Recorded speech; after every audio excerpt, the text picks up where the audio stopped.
So following on from recording all those backing vocals on Light My Fire, those sort of stabs at the beginning and then the harmony parts for the chorus, you can see that there's quite a lot of tracks going on here, and actually it's very easy to use up all 32 tracks that are available on GarageBand.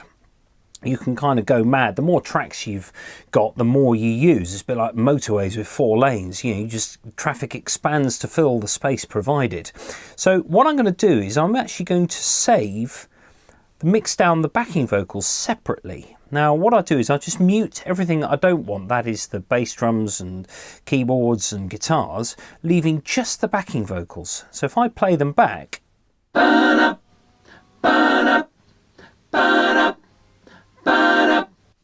notice that they're all dry as well. If you have one rogue track, let's say that this has got a bit of reverb on, ideally you don't really want that. You want the choice whether to have reverb on your backing vocals or whether you don't. So, and you wouldn't really have reverb on one backing vocal and none of the others, for example. You'd want them to be an ensemble. So now I've got the dry backing vocals. There we go. I'm going to now send this song, if I go to My Songs, now temporarily I'm going to rename the song Backing Vox Fire.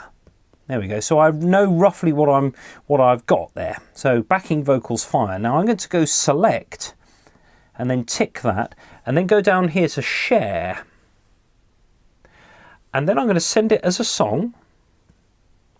Uncompressed. That's very important. Keep everything the highest quality you can. And go share. Save to files. I want it to stay on my iPad. So there you go. It's exporting the song at the moment and it's called Backing Vox Fire. There we go. And then just go add.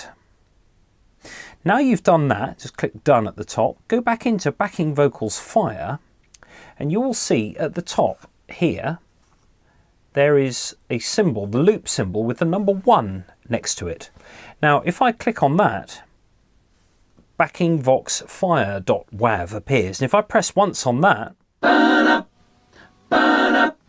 there we go, I've just played back the stereo file that I've created. Now this is also a good thing to do. You listen to things when you haven't got nice pretty pictures that GarageBand's got here. So if you put your hand over the rest of it and just listen,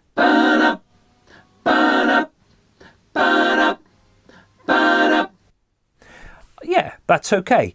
Now, given more time, I would of course be recording this. I would be doing a lot more recording and post-production to get this sounding right. So looking at the tracks here, I'm going to add one more track, which is going to be the track onto which my vocals are going to be dragged. So if I go find that vocal there, go to Backing Vox Fire and just drag it into position. And there is all the backing vocals. So that means that you could now delete all of these tracks to make room for more things like strings or brass or other backing vocals or whatever. You can keep going and keep going. Back in the day, I used to have to do this on a reel-to-reel machine or a small cassette recorder where you'd lose quality every time. Technically, you do also lose quality with digital, but not to the same extent. So here we go.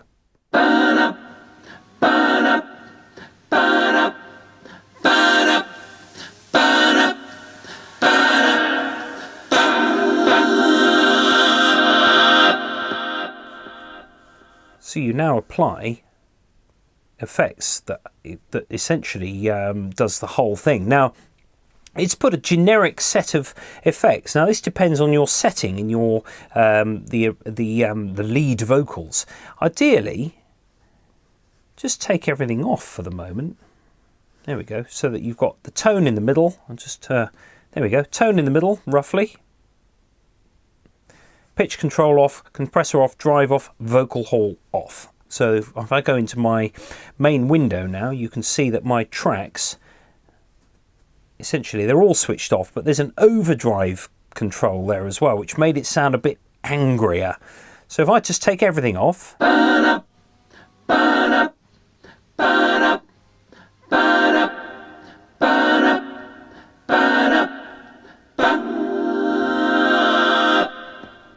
So I've just added a little bit of reverb there, for example, but see how it fits in with your main mix. So now I've got my instruments back just by unmuting the lead vocal. Note that I've muted all of the tracks, all of the backing tracks that I just did, because I've got them as my stereo file. You can now easily mix in your backing vocals.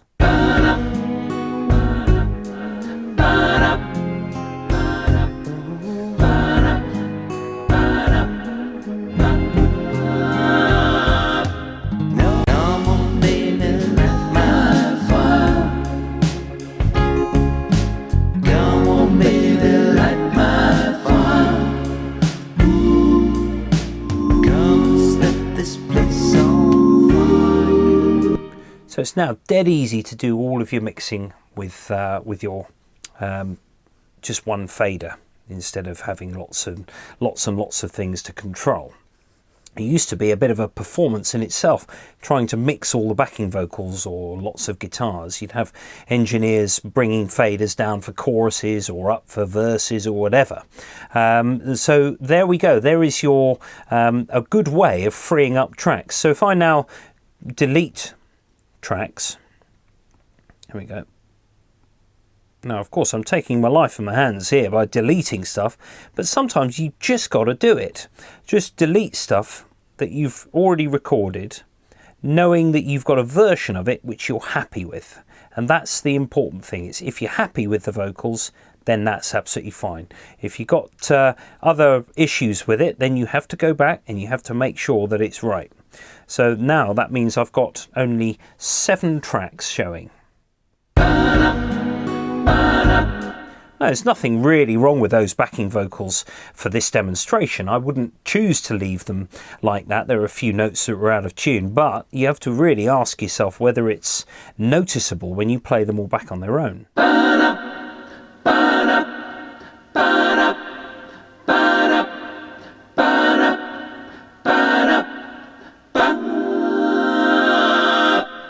Yeah, there is some variations with that chord at the end that goes loud and then suddenly quiet and back up again. Yeah, there are ways of improving on that, but I'm not going to go too mad on it. Come on, baby, light my fire. Come on, baby, light my fire. You can get more presence by bringing the treble up. Anything that you record really should, anything microphone that you record that isn't a bass instrument, you should try and cut the bass off. Even if you can't hear it, it makes a mix sound really muddy if there are lots of bass frequencies kicking about that don't need to be there.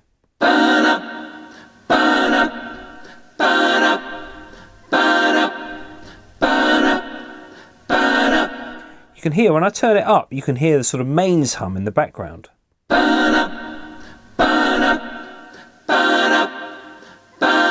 Whereas with all the bass cut off, it tightens it up.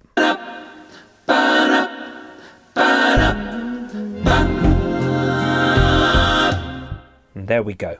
So there is a brief explanation of how to put things into GarageBand where you actually need to record lots of tracks, but you can free up for other things. So I've only got 7 tracks showing there now.